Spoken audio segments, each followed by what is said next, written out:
morning session with the talk of Professor May of MIT. Thank you, Mr. Chairman. Good morning, ladies and gentlemen.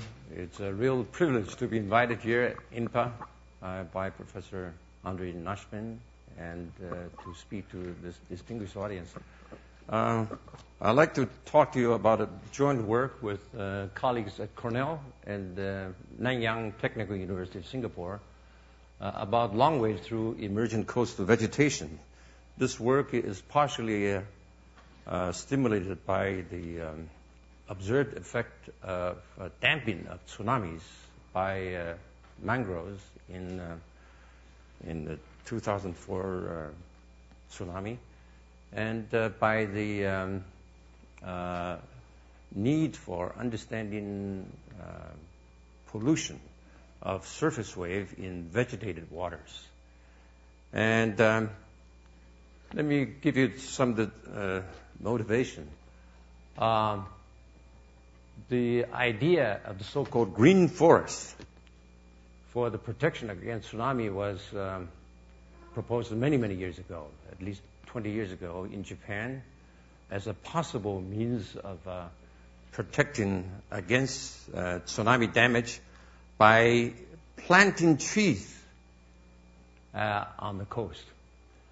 For example, these two Japanese authors have done numerical testing based upon some very crude computational models to see what sort of a green belt along the coastline outside of a lagoon in Indonesia can provide some, can reduce the wave effect inside the lagoon. Now, in a belt of 100 meters, N is the number of trees in 100 meters square. This is 0 trees. You can see that the color here in the lagoon is rather dark due to incoming tsunami, suggesting that the wave excitation inside the lagoon is quite significant.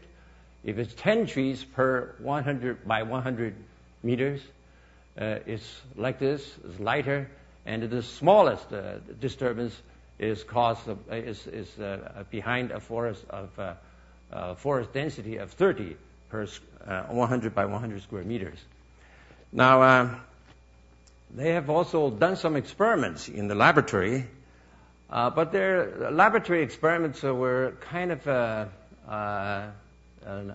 unusual in that in order to simulate the effect of tree branches and leaves, they used some artificial way of simulating them in the laboratory. Now, this is an area where they have a periodic array of vertical cylinders. But around the vertical cylinder, they also wrapped the entire thing in a plastic sheet with holes. The porous holes on the sheet were meant to simulate the effect of branches and the trees. Now, this simulation is not terribly realistic and also very difficult to simulate. So I'm going to study a simpler problem. The simpler problem I want to...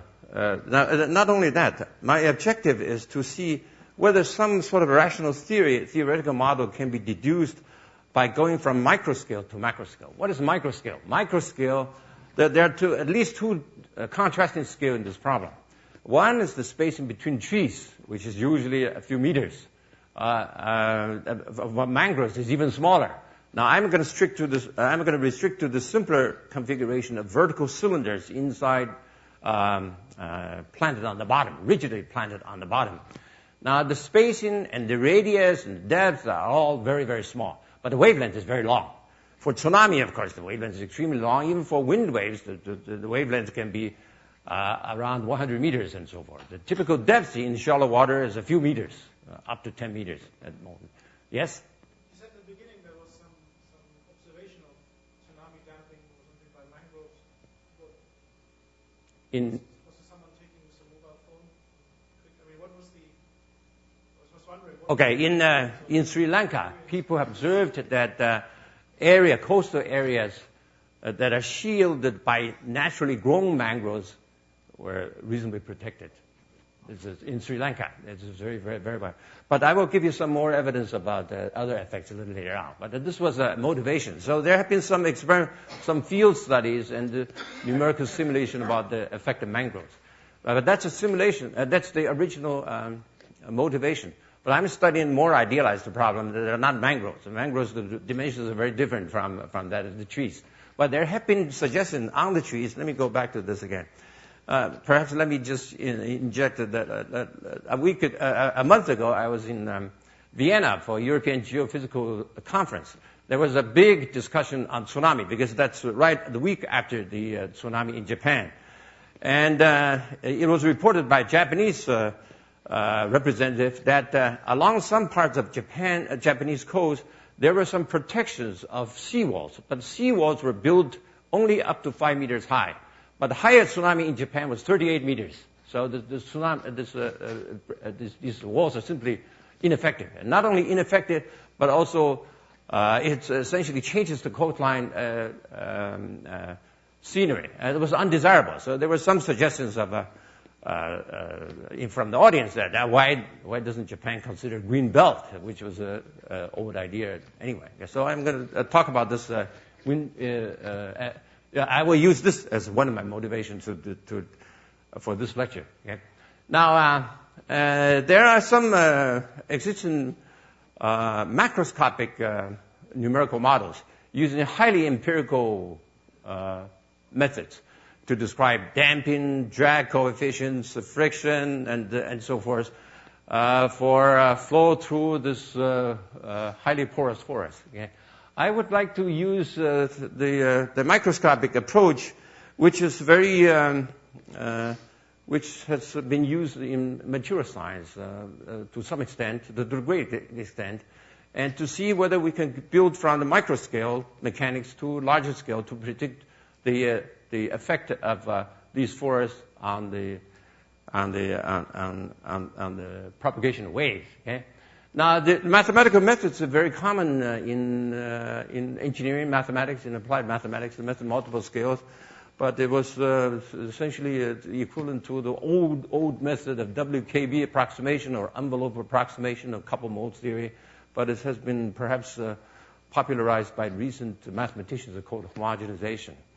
Now, I would like to give you some comparison with experiments done at the University of Singapore. And I would discuss two kinds of waves, the periodic long waves and transient long waves, the tsunami. And the periodic long waves are meant to simulate the wind waves, the short wind waves over across vegetation. And transient long waves are meant to simulate the possibility, the potential effect on tsunamis. And if I have time, these are so far done for linearized wave theory, but I will indicate an ongoing extension to nonlinear waves and perhaps other kinds of problems, including convective diffusion inside the coastal vegetation. Okay? And all right, now the assumptions are the following. I start from linearized theory. So the waves are considered to be a small amplitude, infinitesimal amplitude in shallow water, long wave approximation. Radius A spacing between the vertical cylinders and the depth H are comparable. They're small lengths in comparison with the wavelength. Trees are modeled simply by a periodic array of cylinders. That's spacing L. But there's one major simplification.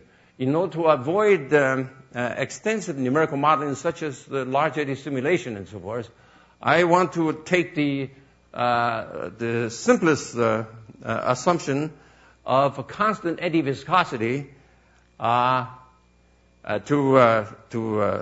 the basis of my approximation. The constant eddy viscosity for long waves, there exists no experimental data on on eddy viscosity of waves through a periodic array of vertical cylinders. But fortunately, there has been some experimental data collected, and by laboratory experiments as well as by field observation, by my colleague Heidi Neff, who has done a lot of work on current through vegetation. Now, therefore, it's for steady flow. Then she has found that for her purpose, she considered not only turbulent eddy viscosity of momentum, but she also considered the mass diffusivity due to convective diffusion. Now, let me just single out her experimental data, represented here by a blue curve here, which is a plot of the eddy viscosity versus AD. AD is essentially something related to the porosity of the trees. Okay? And now, in some normalized way, the eddy viscosity versus a typical velocity, which can be the scale of the velocity can be the typical horizontal velocity of the long waves, and L is the space in between the trees, is something related to the porosity of the tree array. N is typically very large. Therefore, this 1 minus n is a very small number. Okay? And all right, so I'm going to use this steady current result and apply it to long waves. And so with this basic assumption, perhaps the only assumption that requires experimental data, let me start by looking at the sort of linearized Reynolds equation. This is a three-dimensional Reynolds equation. I goes from 1 to 2. Ui represents horizontal velocity components. W is the vertical velocity components. Z is the vertical coordinate. So these are just Reynolds equation with this extremely simplified eddy viscosity. And on the free surface for infinitesimal wave, there's a kinematic condition that there's only tangential flow on the free surface. And this is the normal stress condition, and then this is a tangential stress condition. I assume no slip on C bottom. This is the typical sort of Navier-Stokes equation-like thing. And the normalization, as in this the method of multiple scales, I first choose to use the microscale to normalize the distances. The depth Z is scaled by the depth, and the horizontal coordinate is scaled by the spacing, and the amplitude is scaled by A, and the velocity is scaled by the linearized long wave velocity. And therefore, you come up with a normalized equation with some small parameters. I lost sight of the trees. Where are the trees gone? Or are they? The trees. These equations are meant to apply between the trees.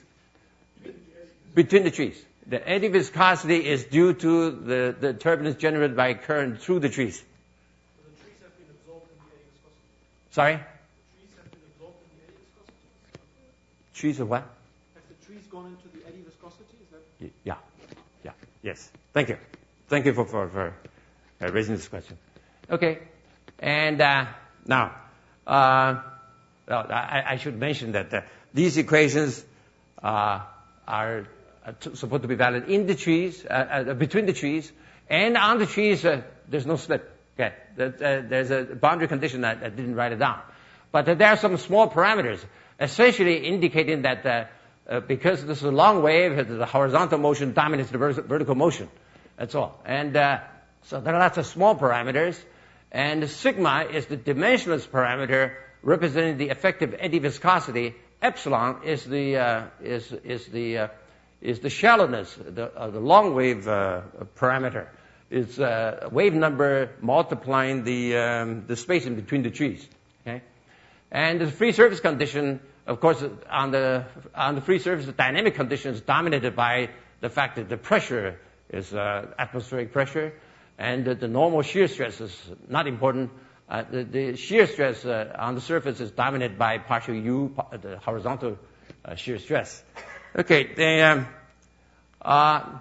with this, I can easily do a depth averaging. Let me just state the result. The depth averaging is the usual long wave conservation mass equation.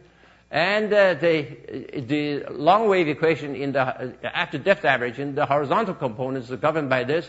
But it's useful to note that because I'm using the short microscale to scale the horizontal coordinate, therefore the so-called pressure gradient is the dominating term in apparent form.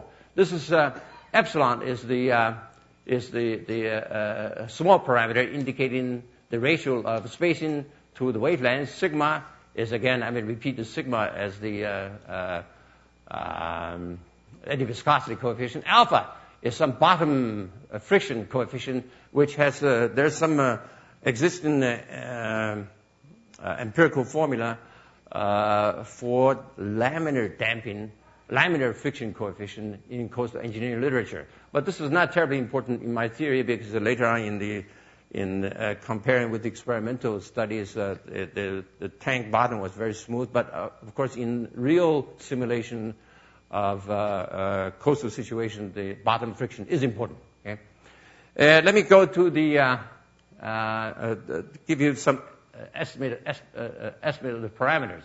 I take some very shallow water, 2.5 meters and 5 meters, and the spacing as proposed by the Japanese coastal engineer. So the trees are 1 meter and 2 meters. The diameter is typically not larger than 50 centimeters. Yeah, these are trees. These are artificially planted trees, not mangroves. And the range of wave period I have considered from the short wind waves to infragravity wave to tsunamis. And you can see that the Eddy viscosity parameter ranges from very small for wind waves to not very small for tsunamis. And alpha is the friction factor, which also varies in a similar way. Now, indeed, for these typical inputs, the KL, the epsilon parameter, are usually very small. Okay? And if you consider if you express in terms of Reynolds number, in terms of this D is the diameter, which is twice the radius of the trees, in the field, it's very large, as expected.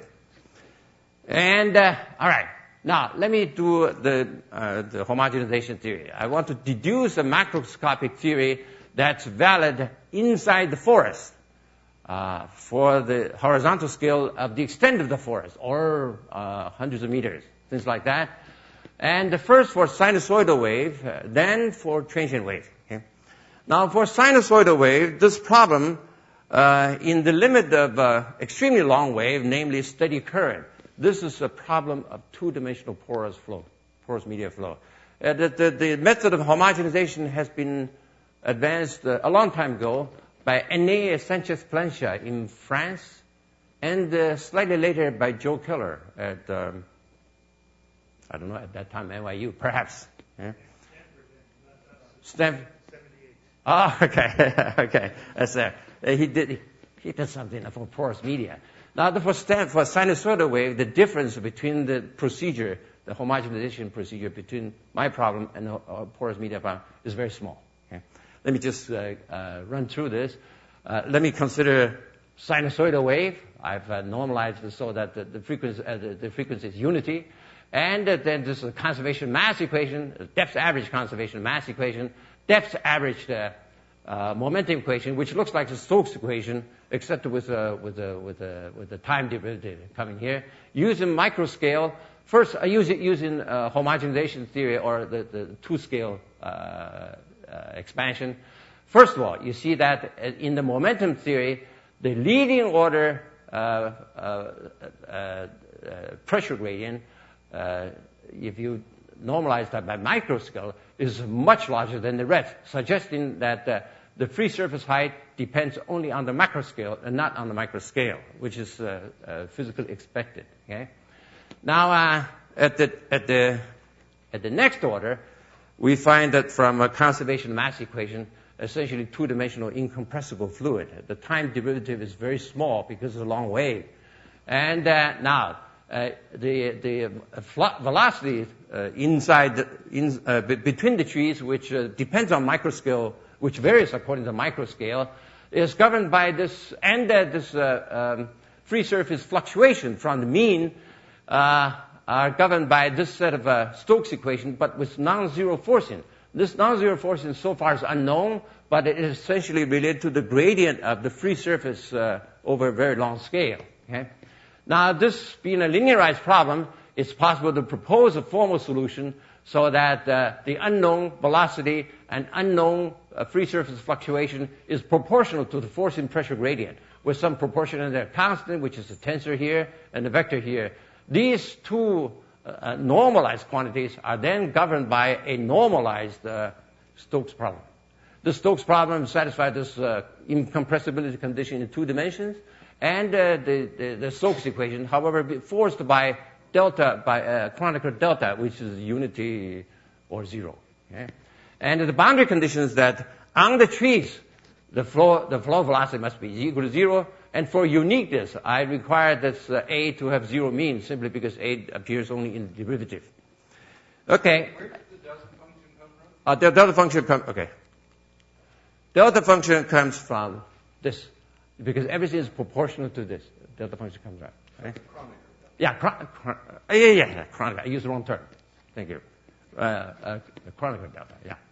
And now, with this then, from the definition, if you take the average over the cell, because I'm talking about periodic cell, okay? First of all, that the problem, I didn't quite finish this. Okay, this problem is a canonical problem in unit cell. For any general geometry, it can be solved just for one unit cell by some numerical method, finite elements or whatever. Okay? Let's assume it's solved. If it's solved, then the cell average, gives you the relation between the sea pitch velocity and the pressure gradient, which is nothing but Darcy's law. So this formalism essentially is similar to that of Keller and Ney and Sanchez-Palencia, gives a theoretical foundation of the empirical Darcy's law, in that the Darcy's coefficient can be computed rather than empirically determined. Okay? And but in this problem here, because the time periodic time dependence, Kij is a complex permeability. Again, from this if you take the cell average of this microscale equation, you will get an equation governing eta, which is a second order elliptic equation, but it's a complex coefficient. Kij with a bracket is the sort of complex permeability. It's complex because the equation is complex coefficient. Okay, now this problem for simple cell geometry, or even for complicated cell geometry, as long as we have a periodic cell, it's possible to compute it. For example, there's a numerical example of computation. The porosity is 0.85, and I used some chosen Eddy Viscosity value taken from the table that I showed you before. And this is the finite element grid using periodicity boundary condition and the node slip boundary condition on the cylinder. You see the real part and the imaginary part are given by this value, given by these. And also, taking the average, we find that dimensionless k, the absolute value of k, goes like this, and the phase of k goes like this. In the case of steady flow, the phase is equal to 0, namely k is real. Don't be alarmed by the fact that this k goes to 0 for a long ways, because the physical k is normalized in such a way, so you have to take the slope. The slope of the dimensionless k corresponds to physical k. Therefore, it's finite at a long wave, not 0. This is because here the slopes are all finite. It's the slope that actually gives the physical k. So k, I'm plotting here the dimensionless k. I want to alert you that I have made this normalization. Okay? So these are the numerical computation for simple cell geometry. And with the cell geometry, the basic equation, the macroscopic equation, can be extremely easily solved. You solve the equation inside the forest. The boundary condition, the matching with the outside is extremely trivial, because the outside is linearized the long wave problems anyway. reflection, transmission can all be computed. Okay? So we have done some experiments at NTU in Singapore. They have a setup there that was ready to do this over a couple of weekends, so we took advantage of that. And this is the wave tank, and this is the Greenbelt at NTU. The width of the tank is about 1 meter square. The space in between cylinders is about 3 centimeters. The radius, I forgot the radius or diameter is 1 centimeter tubes. Okay, this is the thing. And there was some wave gauges here. There's a wave absorber, so wave incident here. Either is a periodic incident wave or a transient wave packet or a wave group coming in from the left. And there are measurements, gauge measurements at these stations. Okay? And let me give you some comparison of numerical simulation versus the experiment. L sub B is the total width, total extent of the forest, namely 1 meter. And K0 sub B times the abscissa is the ratio of the extent of the forest to the wavelength. Now from a very small value to rather large value. And so this is the transmission coefficient at the far end. This is the reflection coefficient on the incident end, measured by incident gauge. You see, for reasonably short wave, the agreement for both transmission coefficients and reflection coefficient are reasonably good. And for long waves, the transmission coefficient is good, reflection coefficient being very small. The accuracy is very difficult to attain. The people who work on long waves in a tank will probably know. To experiment long waves in a laboratory tank is extremely difficult to, first of all, to make it linearized. Any measurable amplitude will make it nonlinear, and they're stationed due to reflection from the beach that complicates the matter. Black is data. Black is data. Hollow is a prediction. Okay. Yes. So the reflection at long waves in actual data is much smaller than the prediction. Yeah, the reflection in the data is much smaller than friction. Reflection curve. But I can only say the reflection is not, we cannot trust the long wave part of measurement very much. Reflection, we don't have a clear data of the reflection from the beach, which is estimated to be 10% or above. Okay? But we have not measured the precise value of the reflection from the beach. These are based on the theory assuming that the beach is non-reflective. Yeah? Why is the prediction not a smooth curve? Sorry? Why is the prediction not some smooth curve? I mean, I don't understand why the prediction looks somewhat random. No. These predictions are based upon the experimental data, using experimental data. The prediction, the theoretical curves are smooth. Yeah, but the experimental data, the input are whatever is measured. Okay. I guess I'm not exactly sure what's the difference between data and prediction. The data is the measured, for example, this is the measured transmission coefficient. Right. The prediction is using we use the input data measured at one station on outside, and then make the computation of what happens at the transmission side. Okay. This is I should explain that. Yes. In the material of the lab of the forest, is it very stiff? Very stiff. Rigid stiff. Infinitely stiff. Infinitely stiff, because the rigid with this infinitesimal wave. The wave amplitude is about a few millimeters. Yeah. Oh, we don't have mirror bars. This is just one experiment. We did not make a whole lot of repeated things, because I have shown you some other similar kind of experiments. Okay, we did not repeat a single experiment many times, but we did many different experiments. Okay? Now the next experiment to see is first. Let me indicate the following: in the experiment, it's not possible to simulate the field situation of very large Reynolds number. The typical Reynolds number in these experiments are 250, which falls into the range of the Eddy viscosity measurement of Heidi net. Okay? And now, we have done experiments for a range of periods. For here, 0.8 second, 1 second, 1.2 second. In the earlier slides, the not very good agreement was done for 3-second waves. 3-second wave in the laboratory, it's 10 meters wavelength. The wave tank is only 30 meters. So that's an extremely difficult measurement to make it very accurate. The theoretical agreement, the agreement with theory was not very easy to achieve at all. Now here, we did some experiments that goes beyond the theoretical prediction. In fact, we increased the amplitude versus depth.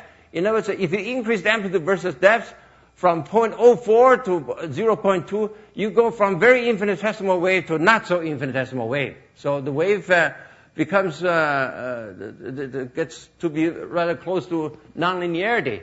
But we also did vary the depth. The solid dots represents the depth of 15 centimeters. The hollow dots, hollow symbols, represent 20 centimeters.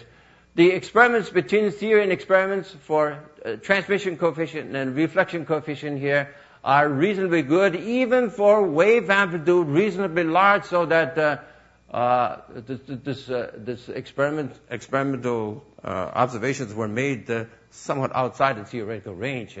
It sort of gives you a suggestion that there's this kind of theory using the constant eddy viscosity from other people's experiments, not by fudging, has some sort of usefulness. Now, okay, let me. This is the part that's the simpler part for the sinusoidal wave. Okay? Now, let me go to transient wave. The transient wave, of course, we abandoned the assumption of sinusoidal time dependence. Now, the homogenization theory, the two-parameter expansion method goes just as before. However, the solution between the horizontal velocity and the unknown macroscale pressure gradient, it has to be assumed in a different way. This is we assume the solution to be in the form of convolution integral. This is probably typical in the transient problem anyway. And the surface fluctuation and the average surface gradient are also related by a convolution integral, with these Kij's, Aj to be some transient unknowns. Now, these transient unknowns have to be solved from a transient initial boundary value problem given here. Now, here, notice that the difference is not only that you have a time derivative of the velocity field, but also you have an initial condition said that a Kij, the initial value is the Kronecker delta. Okay? Now, the boundary conditions, again, Kij on the trees, the cell, we assume cell geometry, cell symmetry. Now, it turns out that numerically, we found out, well, for this square array, it's isotropic, so we only compute one quantity. This tensor has only one component. And we took 3 different kinds of porosity. We find, surprisingly, this log kt is mostly a straight line as a function of time, implying that the coefficient depends on time in some special way. B, of course, depends on the porosity and radius and so forth. Okay? But this part, we tried to see whether it can be deduced theoretically so far without success. But I hope I know a way to deduce this theoretically. The results are so simple. Okay, this is first of all, you see that as the porosity becomes larger, the log coefficient becomes closer to 0, meaning that the permeability becomes larger. Okay. And now, we also did some exercise by comparing 2 kinds of arrays. One is inside a cell, there's 1 cylinder. And the second one has 5 cylinders, but the total area of 5 cylinders is equal to that of the 1 cylinder. we find that there's a significant difference between the porosity. This apparently is known in steady porous media flow measurement of seepage, simply because the permeability depends not only on the volume fraction, but also on the surface area, the wetted surface area.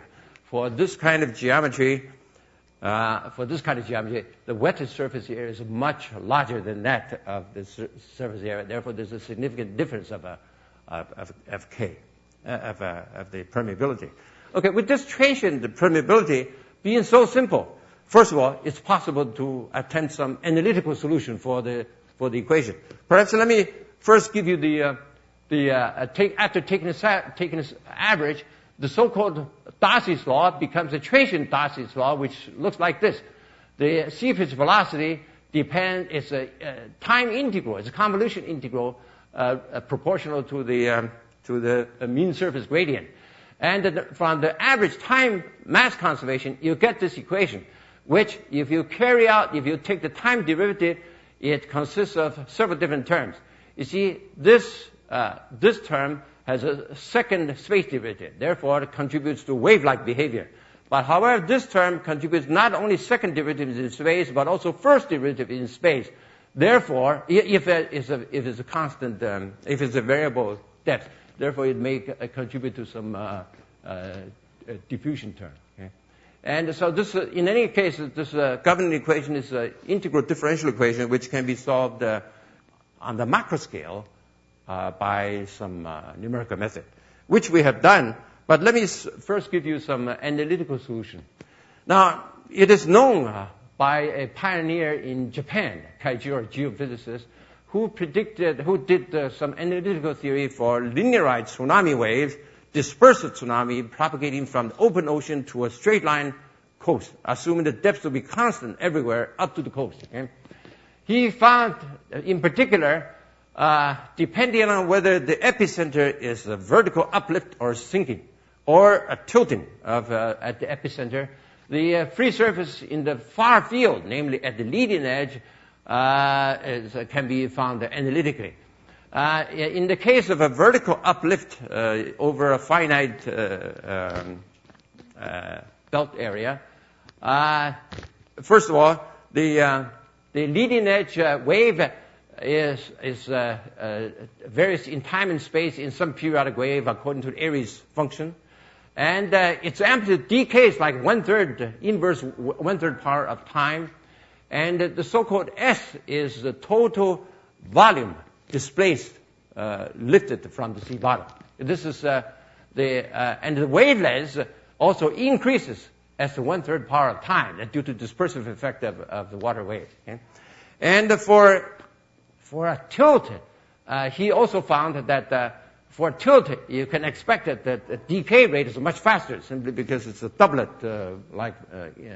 source motion. And the amplitude, the spatial dependence is varying according to the derivative of the Airy function, and m is some sort of first moment of the tilt area. These results are well known, but I remember immediately after the 2004 tsunami, there were many theoreticians who proposed a new theory, posted on the web, giving exactly the same results, but these were 40 years later. And now these are the numerical for uplift. If it's a vertical rise, you see the waves, the leading wave is a crest. If it's a vertical depression, of course, this will be negative. If it's tilt, it's a curve like this. In particular, if the coastline is over there, if the tilt is this way, you will find that the leading wave is depression, is followed by a long, very high amplitude positive wave. Therefore, if some unfortunate person wants to walk into the water, then he may not have time to escape. Okay. And now, it turns out that for the from the macroscopic equation, because K is so simple, it's possible to use some simple initial condition at some finite distance away from a forest to deduce the analytical solution. I assume that this bottom is horizontal everywhere, but I will assume there's a semi-infinite extent of the forest from 0 to possibly infinity. I assume that at the edge of the forest, I know the incident wave as a function of time. I give it as some function of time. In particular, I choose it as a function of time so that it has some decay ratio very similar to that predicted by Kaijira's analytical theory, namely 1/3 power of t if it's a vertical rise and fall, and negative 2/3 power if it's a tilt. I just use these things. But otherwise, roughly, what's the omega that comes out of Kaijira's? Omega is for typical long wave. That's an omega. This is a tsunami. It has all kinds of wavelengths. They're all very long. They're all very long. It's a transient wave. This is the leading wave. You're picking the omega here, this structure. I don't have omega. This is no omega. This is a transient problem. This S is a Laplace variable. This. I'm looking at assuming the leading wave is this form. Yeah. Assuming this. There's a sine omega t. I see. The sine omega. I chose some omega. Let me see. There's an omega. I forgot what this omega was. Let me see. I forgot that. Let me see what I have out there. This omega is. I have chosen some omega for in this theory. I've chosen some omega in order to, because this omega depends on how far the source is, the incident wave is from the target. Yeah. It's chosen from the Kaijira. Yeah. I just chosen some. What's the period? What's the what? What's the period corresponding with the omega? Okay, this is the dimension. This whole dimensionless quantity. I have not chosen the particular value. It's a dimensionless quantity. Okay. Now, I don't think it's necessary to describe to this audience. This could linearize the problem Laplace transform. You can get the Laplace transform. To get the asymptotic result, you can use the typical Daly's book to find the results. For example, for large t,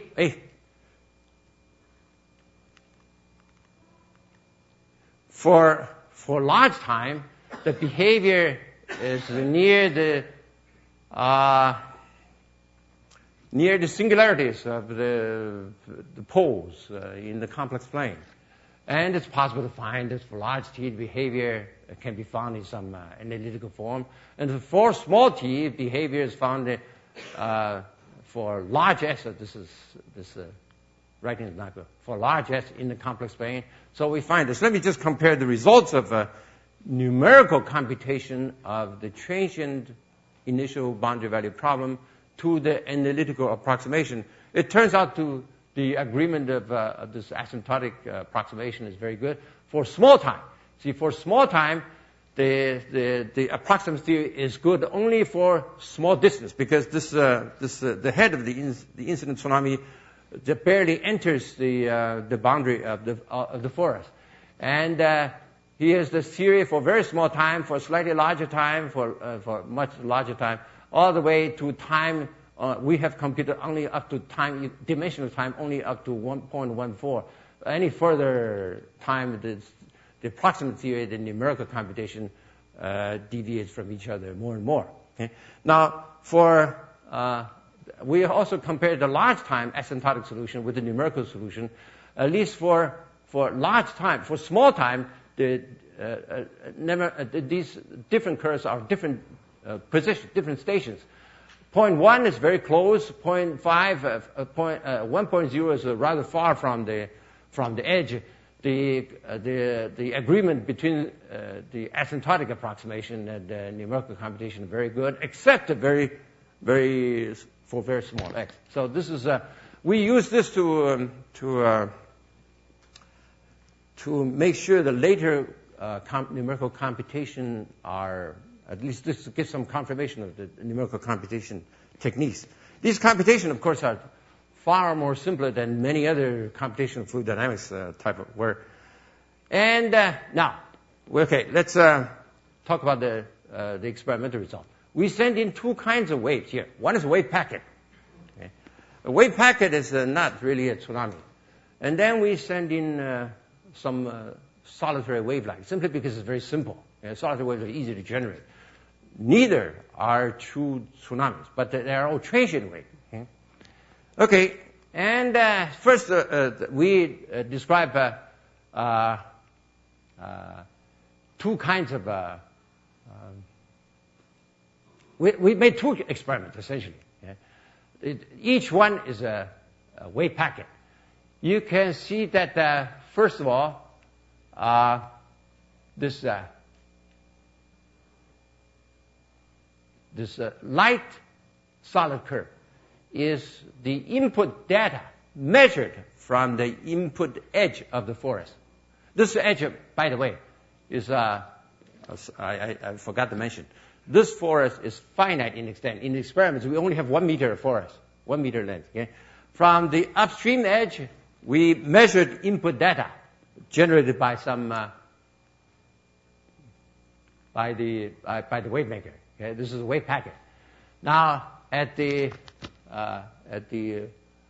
we measured we measured two places. One is in the middle of the forest, one is at the far edge of the forest. See, for much of the time history, the agreement is pretty good. Only towards the end the deviation becomes larger. And for the second experiment, which is the initial data is somewhat similar to the tilt of Kaijira's theory, and we find this is light solid curve represent the input at the upstream edge. These heavy curve and the dash curve. Let me see, what is this? I cannot read this anymore. But in any case, I think the comparison between experiments and the theory are here, and the agreement is not too bad. Now, then we did a series of solitary waves, simply because it's extremely easy to generate transient solitary wave. And for a transient solitary wave, there's an advantage, because this wave is finite in extent that we don't have to worry. It's easy to avoid the effect of beach reflection. The beach reflection assumes the tank is assumed to be so long that the beach reflection is never felt in the theory and in the measurement. Okay? Now we have, for example, this set is for a very gentle solitary wave. The height of the solitary wave to depth is 4%. This one is larger, 7.7%. You see, the solitary wave is generated from far from the forest, and then at the downstream edge of the forest, you see the comparison. You see, the comparison is very good, and the amplitude is very good for these two experiments. And now we were a little ambitious to generate some higher amplitude solitary wave. It's 11%, 14%. This is very high, and that we find the agreement to be very good. And the fact that the experiment is the peak has a phase lag. It's slower than the theoretical prediction. It's because this is the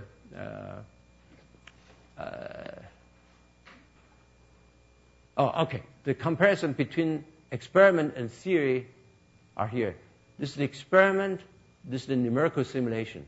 Numerical simulation shows that the waves come in later, and the experiment shows that the waves come in earlier, simply because in numerics for this large amplitude wave, solitary waves are faster for the larger amplitude wave. This is the effect of nonlinearity we did not account for.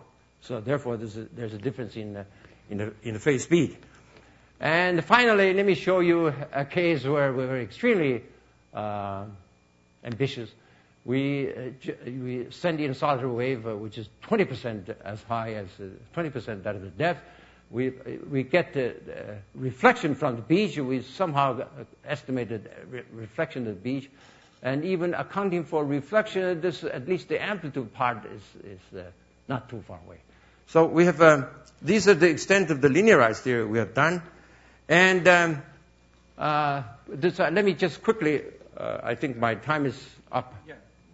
Okay, let me quickly wrap it up in a couple of minutes, okay? There's the one case which is reasonably easy.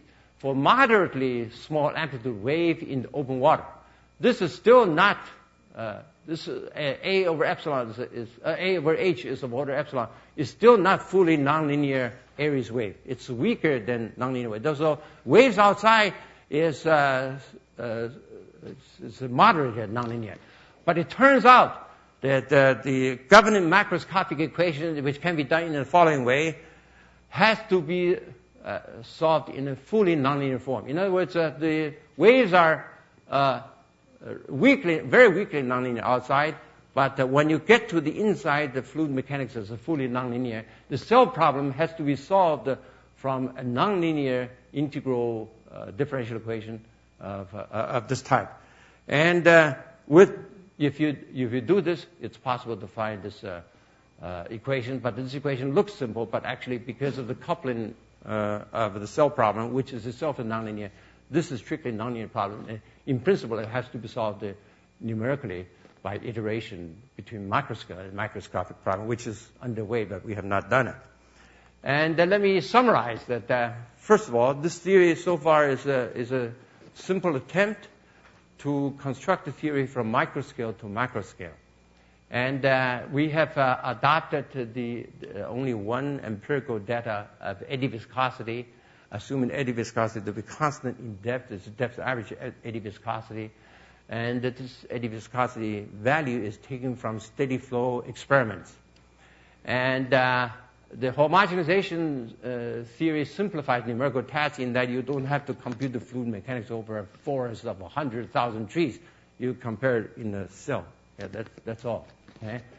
And however, because I pointed out that Reynolds number, even though we have some favorable comparison with the experiments, in the experiments, the Reynolds number is small. In the field experiment, the Reynolds number is very large. But as in the case of offshore structures, to get data for real, very large Reynolds number in oscillatory flow is not very easy at all. So, but that's a future challenge. So we need some experiments for information on the eddy viscosity if we want to adopt this simple theory. An extension to intermediate wavelength depths is possible. And let me tell you, this kind of technique is being used for other kinds of studies. One is it's very easy, like in the problem of steady flow in porous media. Not only that you can deduce Darcy's coefficient theoretically, you can compute the Taylor dispersion inside the periodic porous media, strictly theoretically by some numerical computation. Okay, and we are hopeful that we're deducing the basic theory, but we have to do some numerical computation in order to predict convective diffusion of pollutants in vegetated waters in periodic waves. Now, this recently I found that in literature there's lots of colleagues who are doing microfluidics, but microfluidics, especially for to study flow and dispersion in super hydrophobic channels, you have a lot of pores, solid pores. The spacing is essentially a borderline between water and air, sustained by surface tension. And to predict the flow, because of this, the flow inside the microchannel has a very strong slip. And because of the slip, the dispersion coefficient changes very much. Therefore, it looks like many people who have considered microfluidics have done some microscopic theory, even using computational fluid dynamics, to study flow past microchannels made up of grooves, one-dimensional grooves. Or for more three-dimensional things, especially for periodic posts, this method can be easily extended, and it would be very interesting too. So this is essentially my talk. But I found this kind of multiple scale method.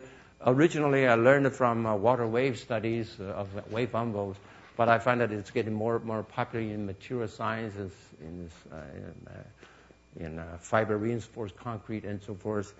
And in fact, I have given it a more detailed description let me allow myself to give a little advertisement. I wrote in a book together with a mathematician at Worcester Polytechnic Institute on homogenization method multiple scale mechanics.